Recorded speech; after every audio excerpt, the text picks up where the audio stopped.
Welcome, welcome, welcome, everybody. I'm Selena Rezvani, and you're joining Women in Work Culture. We're back after a little holiday pause last week, and this is a live stream all about boosting women's leadership and creating those women-forward workplaces, because it's about time. I'm so excited today to feature my friend and colleague, Tiffany ODonnell, CEO of Women Lead Change. Welcome, Tiffany. Thank you so much, Selena. I'm so pumped up after that fun opener. Good. That's the idea. That's exactly the idea. That was great. Well, Tiffany, I think you're the perfect person to be talking to us about this really juicy topic today, which is kind of retiring some of the negative tropes, the stereotypes around mean girl type behavior, and instead focusing on the positive, some of the ways we as women can amplify other women, right? I know that's a huge piece of your work. I also want to welcome all of our friends joining us and ask you to drop us a note. Let us know where in the world you're joining from. I already see Anissa in Tampa Bay, Veronisha in Oakland, California, and Catherine in Austin, Texas. Welcome. So Tiffany, before we dive into our juicy topic, let me butter your bread just for a moment, because you have such a cool background and such great work you're doing with impact. Let me share with everybody else, as CEO of Women Lead Change, under Tiffany's leadership, she's really making a huge impact to advance women through everything from, leadership development programs, the conference series, which I was just saying is next level and so impressive, to even doing really kind of, even different things like funding really critical research in this area. I know you've brought CEOs together to discuss gender inclusion. So love all the work you're doing. On top of that, Tiffany hosts a podcast through Women Lead Change called Own It, which love that message. Thank you. And if you're ready for this, everybody, on top of all of that, she is currently training for her private pilot's certificate. Pretty fierce. Getting there. Pretty fierce. I get the feeling about you. You're not too afraid of being daring and going for it. No, I have to be intentional about it, though. I do need to be intentional about it. Uh-huh. I'm a work in progress. Yes. I think you're getting a lot of, thumbs up for that and relating. Oh, thanks, everybody.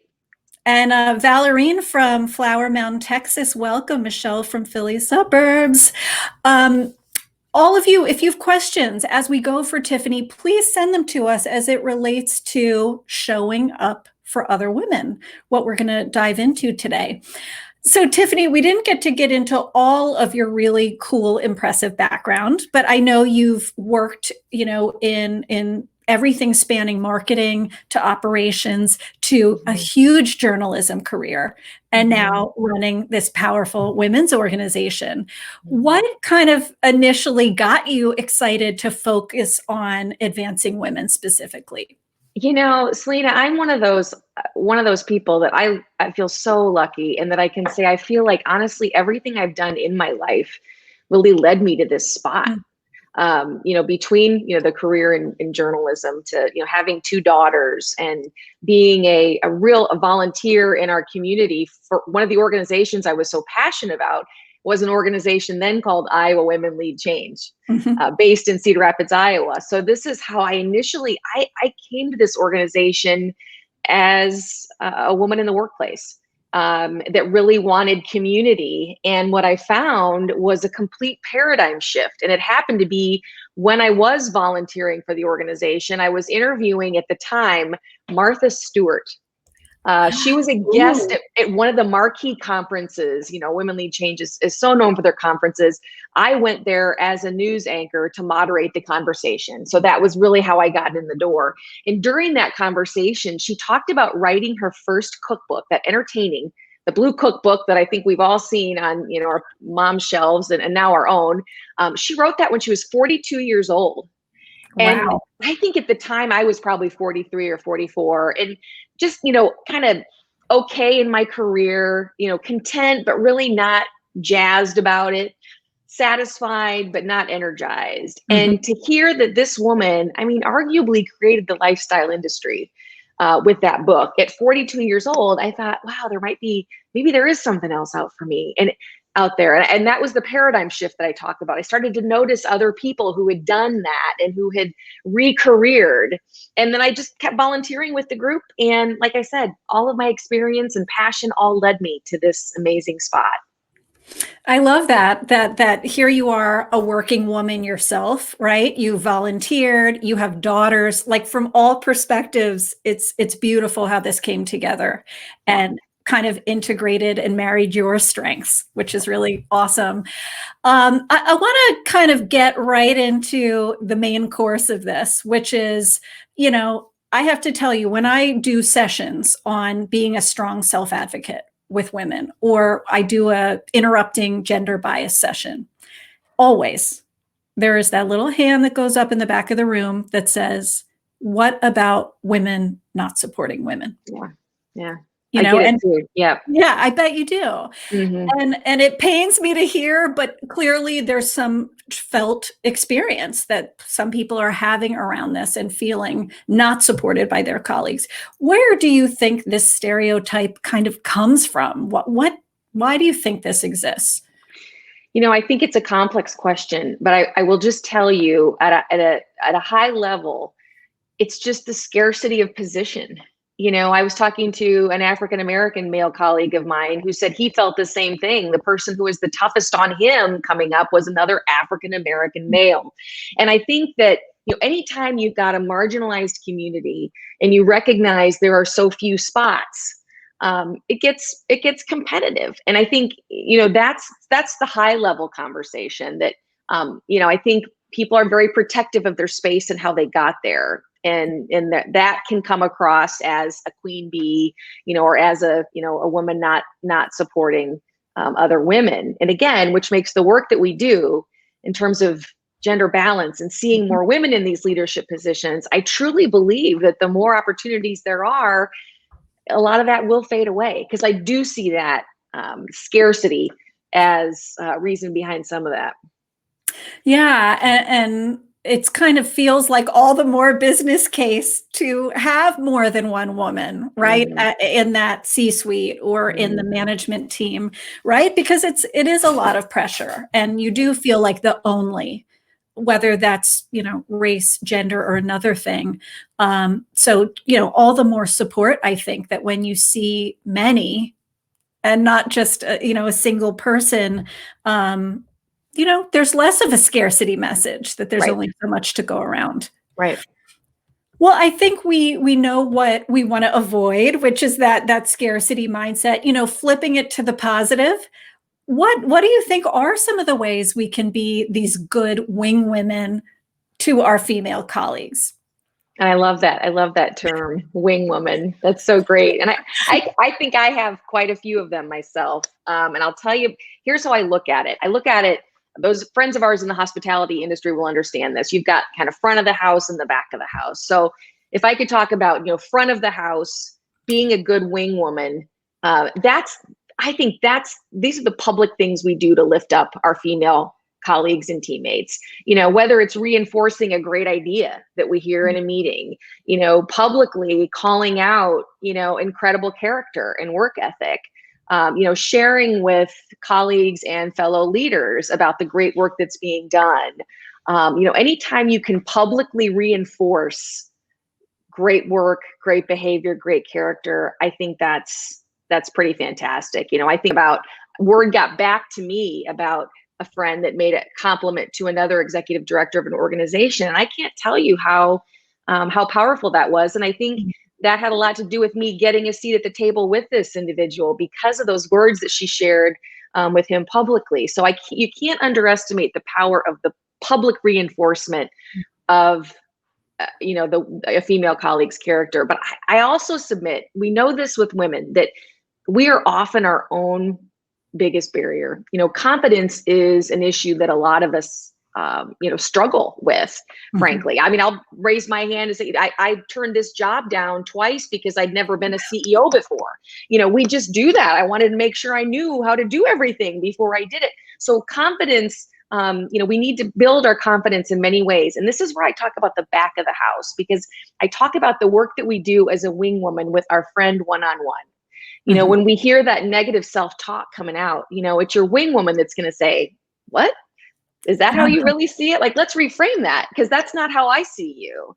Yeah. It's that building up. It's that, I think about even that Martha Stewart example I gave you, in this room of 1,200 people watching Martha Stewart. I'd never been this involved in this way with this organization. I was very nervous, and a wing woman of mine back there pulled me aside and she said, good luck. This is a game changer. You've got this.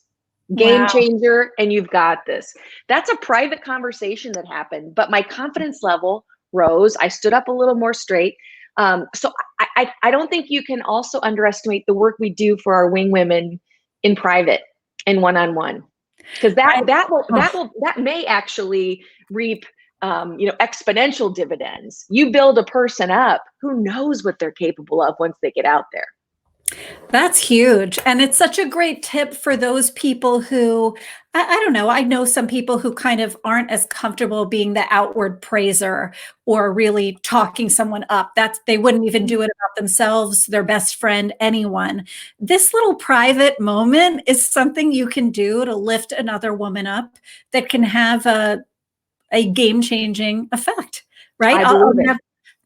I'll never forget in my own career, just having a mentor, a woman I really looked up to with a lot more experience than me as a consultant, saying to me one day, Selena, why don't you give the big executive presentation? And it was like, what? That is preposterous, right? And then it slowly became exciting, and maybe it's not so crazy. And I think I can do this, but all because of that seed she planted in me. That I think you can do more. I think you can do more. We can all do it. And we're talking about wing women, but certainly wing men as well. Yeah. Helping people see the potential in themselves and not being afraid, to call out the negative self-talk when you hear it. You got to be able to point it out and reframe it for them. I really love that. I think that's great. And I think one of my own pieces of work I've had to do too is kind of check my own biases. I remember starting a job and hearing a woman self-promote in a very healthy way, but from my own conditioning of, women being modest and tone it down, don't be a braggart, right? I kind of had a moment of judgment. And I had to talk myself out of that and say, check your own bias, lady, because she's doing a normal thing here. Selena, you're so right. You are so, I'm so grateful for those remarks. And that is being self-aware, and we all have it. And anybody who says they don't have these internal biases is lying, or they just don't know it yet. But good for you, because that's important. Well, right. Strong messages we get, about what it means to be a woman, and I think we're evolving that, which is exciting. I want to talk a little bit, have some story time about a time in your own career where, you had your wing woman experience, maybe where a woman stepped in and took an action that made an impact for you. I have to go back to, my transition, from news anchor to CEO. I mean, how non-traditional, unexpected, and I still call myself an unlikely CEO.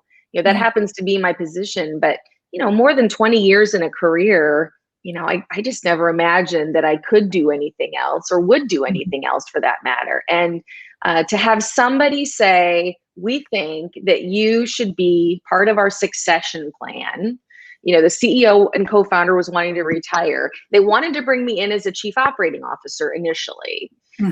Which again, how random does that sound to someone who's, like I said, been in a career for a long time and not even looking? And I said no. I actually said no a couple of times, which is just such a tragedy to me as I look at, I feel like I said, everything I've done in my life has led me to this spot. And I really enjoyed myself, and I feel like I'm having an impact. And what a shame to have missed out of that because I was afraid, which at the end of the day, that's all that was. That's all that was fear. And so luckily I had some really smart people who kind of talked me through, I'm one of those people that I went from being, this is just like the best opportunity ever, to B, I'm going to meet amazing people that I never imagined, down to E and F, I've never done this before, down to, XYZ, I'm going to be the one that brings the place down. I mean, I literally went from A to Z in about a 10-minute period. And it was my husband who finally said, how did we go from A to, how did that happen so quickly? And then he had this really amazing wisdom and said, I've got something, you're going to want to write this down because it's so important. And they said, what? He goes, so it fails. Guess what? The sun comes up tomorrow. And I was like, okay, radical idea. I failed at something and the sun comes up again tomorrow. And I say all of that because there was a woman on the other side of that. And that was the woman that tapped me on the shoulder and said, no, I think you'd be really great at this. And then here are the magic words she then said to me. She said, you're going to feel like you're jumping off a cliff, but it's really a curb. Wow. You're going to feel like you're jumping off a cliff and it's really, and then I think the most important part of all for someone like me, and I think probably some people listening to this, she looked at me dead in the eye and said, I will not let you fail. Oh my goodness. I get goosebumps saying it again. That was Diane Ramsey. That was the co-founder. And she understood where I was coming from. She believed in me in that much. And I knew that she was going to be there, and took that to heart. And the rest, as they say, is history 5 years later. But it was having someone like that who I respected and admired so well to really, put her reputation, her social, her political capital all on the line for me. And I didn't want to disappoint her. And I certainly didn't want to, disappoint the organization. And that's how it worked. But she was really the one. You are getting so much love for that. I think that hit all of us like a ton of bricks in the best way. How can we each be a Diane for somebody, right? And say, I won't let you fail. I won't let you fail. I see you're afraid, and I get that you're afraid, but it's a curb. What a gorgeous kind of thing for all of us to tattoo on our minds. I love that. And I want to ask you a quick question, Tiffany. You told the Martha Stewart story, but I've heard you tell this story and I adore it. Will you tell them the piece before that about the great ways you were a good self-advocate in terms of how you got that Martha gig? Oh, yeah. Well, our conferences are an investment. I mean, it's a time investment as well as a financial investment. And I worked for a television station at the time, and I didn't have an official leadership role. I was the main anchor, which is, is leadership in a lot of different ways, but nothing really official. And so when I went to my organization and said, I really want to go to this, it's a significant investment of time and money. And the organization said, no, which, yeah.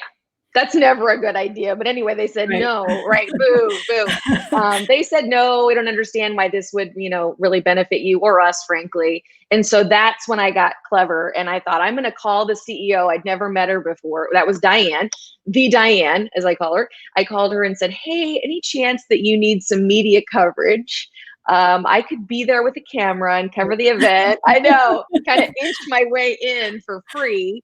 And she just politely said, actually, we don't have any media sponsors, and we're okay. We're going to get coverage from everybody. So I appreciate the offer, but no thanks. So that was the first phone call. And then serendipitously, the person who was supposed to moderate that conversation ended up having a conflict. And so about a month out is when she was like, well, I'm going to call that gal who called me before. And that was really, that's just the power of a network. And that's Diane too. Again, I think a lesson for all of us. the good work that comes out of having a really strong network, and Mm. really being intentional about everyone who's in your network, from the most powerful to maybe, the news anchor who happened to reach out. I certainly was not one of the most important people in her network, but she held on to my number, and I'll be forever grateful. So I literally just wiggled my way in, and then kept wiggling, and said at the next conference, how about if I do some backstage interviews? And Mm. the station was okay with that, because I was able to get some content for the station. And it was actually a conversation post event, where we were looking at different ways to generate revenue for the organization away from just the conferences, via webcasts and things like that. That's when she saw the potential for something else in me. So again, it was hanging on to that. We say once we get our claws in, yet women lead change. We don't let them out. And it was that. And it was from those conversations that led me to even be an option for this job. So awesome. It's the power of a Diane in your life, but I think it's also a power in your case, Tiffany, of asking. You asked, and one of the things we talk about on this show is don't tell yourself no before they do. Great point. Great point. And you Yeah. did that. So I just wanted to fully acknowledge you asked, and some people, might ruminate. There's a lot of us ruminators, overthinkers, who might say, oh, what if they say no? I'm not sure. And I just think that was such an awesome first step that had a huge impact, it sounds like, on your path forward. Thank you. And again, so they say no. I'll go back to my husband's sage advice. The sun comes up tomorrow. They say no. Oh, well, the sun comes up tomorrow. It's all good. Tiffany, we have a great question from Venetia, who asked a really interesting question. I wonder your thoughts. She said, what about when you have a boss who feels competitive with you? Do you have any thoughts about managing that relationship? It's tough. It's tough, Venetia. I'll just acknowledge that out of the chute. The boss is still the boss. And I've had bosses in my lifetime that I knew I just had to outlast.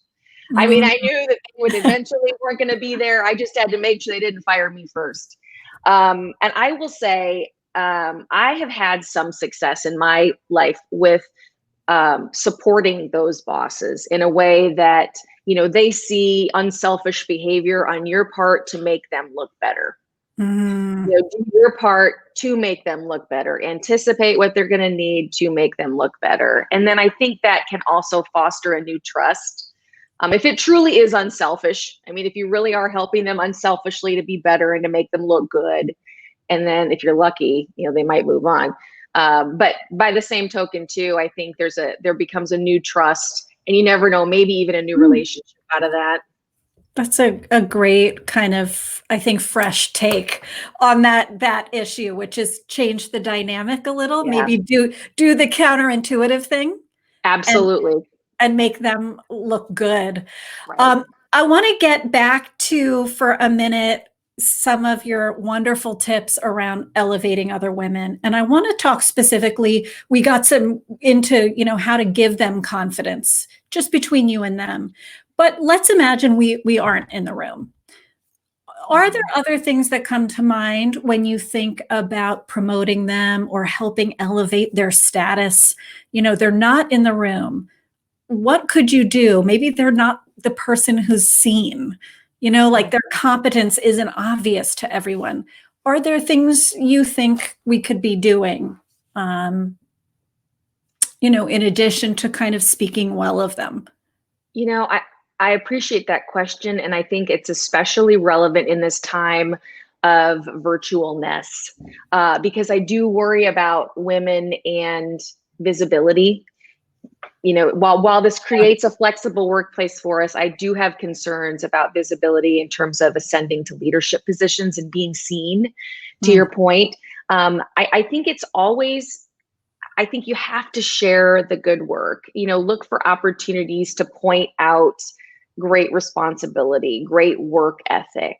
If there is a project where someone is anticipating your needs, like Venetia mentioned, I have this colleague, Venetia, and oh my gosh, it's like she reads my mind, and creates this, this great outcomes on a personal as well as professional level. find ways, and I think it's important to not do this with everyone. I think to identify people that you really are willing to put your social capital on the line for, and really do the work for them. So when you have an opportunity, they're the ones that you talk about, as opposed to kind of diluting the message. If you're somebody who always says great things about everyone, sometimes that can dilute it. So maybe zero in on, one or two people that you really do truly see potential and want to support. But I don't know how I think in the social media world too, there's ways to share content, and you might need to encourage, some people to write more publicly in blogs, or share the articles that they share on LinkedIn, just to kind of get their name, out there in the ether. There are ways to do that without having them be in the room. I love that. It's like these whisper networks. And I think your point, I haven't heard somebody else say that and articulate that nuance, that, in order for your words to have weight, you can't be saying this about every person, Right. you mentor, or every person. So really picking and choosing, I think that's brilliant. And you're getting lots of love for these pointers and great nuggets. I want to ask something around being a bit critical, right? With women sometimes being hard on themselves, number one, but also, part of this old trope can be that we can be hard on each other. We just turn on social media, and many of us look at that woman on Instagram and say, like, you've got this Instagram perfect life. You must have it all figured out. And it can cause us to be critical of ourselves, or even of her. Is there any mindset shift you'd like to see women make, to lessen that criticism, whether it's of ourselves or someone else? I think we just need to get real. Just get real about people. First of all, everybody puts their pants on one leg at a time. Mm-hmm. Everybody does that. And I think, once you acknowledge we're all just navigating, and again, I feel COVID was this opportunity for us all to be a bit vulnerable and to acknowledge imperfection is okay. I feel like this is a real time of grace, and I hope we can continue it. I mean, I used to, in my old life, one of the jobs I had was a Children's Miracle Network event, and you would meet parents who had lost children, or who had terminally ill children. And I will tell you, you will never get a closer relationship in a shorter amount of time than when you're talking to a parent who's really like walking through hell or was been to hell. There was a realness and a rawness there, and an authenticity. They had nothing to prove. They weren't trying to be anything else. I hope that we can just accelerate our authenticity with each other, and acknowledge that no matter what they look like on social media, we're all battling something. There is no perfect. And I'm just gonna, Rachel Hollis was a speaker at one of our events last year. Rachel has a huge social media following, and I think people would often look to Rachel as this, great example of, and she's a really interesting, successful human, and went through something, surprised all of us on Instagram, and talked about getting a divorce from her husband, who we felt that we'd gotten to know on Instagram so well. This was a woman that we lifted up for so long, and we really saw a different side. And I think if we can all know that we're all, no matter what's out there, let's just be real. Just be real. Everyone's battling something. Yes. It's the truth. It's the truth. Beautiful. Not only to extend that grace to yourself and other women, but like, how about talking about the struggles? I have gotten so much appreciation and, frankly, confidence from hearing other women who I thought, there's no way they've been told no. There's no way they've fell on their face and made a fool of them, of themselves. There's no way they've been rejected. Having them tell those difficult, frustrating stories, those crises, has made all the difference to me, and made me think, okay, maybe I can keep on. So that's something I think all of us can do, I agree. And to hear you say that, I mean, even just you saying that, being vulnerable, it's powerful. And I think once we figure out that's who we all are, we've all got it. And anybody who acts like they don't is lying, Right. I mean, Right. And don't kind of overvalue what they bring or the life they're living and diminish the life you're living and the value you bring, because that's easy to do sometimes with the little Instagram goggles on, right? They're perfect. I'm down here. Oh, I love that. Don't overvalue that and don't undervalue what you have. Release it, right? So I great. want So to great. ask you one more question, Tiffany. I'm so loving this conversation, and I feel like maybe there's got to be a part two. But you've got two daughters, as you've said. You're raising your own leaders, right? What do you want to see as you look at the next generation of women? When you look at them, how would you like to see women showing up and supporting other women as we go forward? I'd like it just to be normalized, that it's equal across the board. There's a part of me that while I jump up and down when I hear we had an all-female spacewalk, then my then 15-year-old daughter walks in the room and says, wait, that's never happened before. Right. So then I'm pointing out that hasn't happened before, which I hate. I just look forward to equity across the board, and equity being normalized, if that makes sense. And I do feel like, again, shiny linings in COVID. We've got partners now at home. We've got women in healthcare working, and husbands, now walking past laundry bins, literally saying, wow, if I don't fold that, she's going to have to do that later. Yeah. There is this sort of reckoning, and I'm just hopeful, because I do think culturally, for women to be able to ascend to these levels of leadership we want in equal parts, we've got to have partners at home and partners in life that allow us to do that. And that's a cultural shift. So that's just my hope, that, they're going to live in a world where this isn't as much of a conversation as it is today. That's so beautiful. Put us both out of work, Tiffany. Yes, yes. Right? I love it. I'm good with it. I know. I wrote down a quote from Lizzo. Maybe your daughters will like this, because it reminded me of our conversation today. If I'm shining, everybody gonna shine. Oh, I And I love think that. that's so true about women pulling other women up.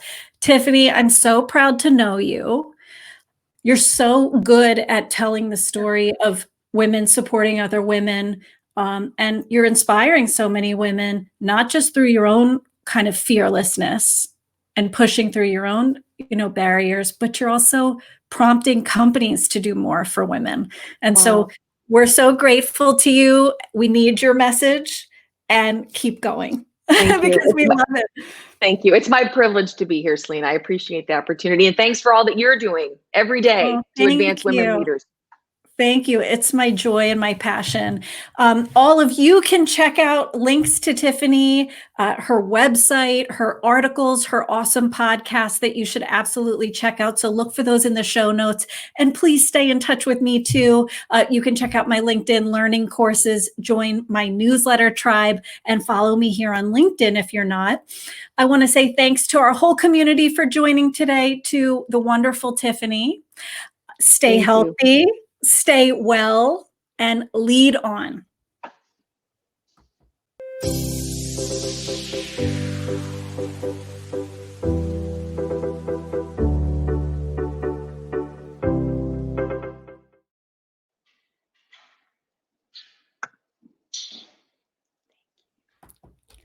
Thank you so much.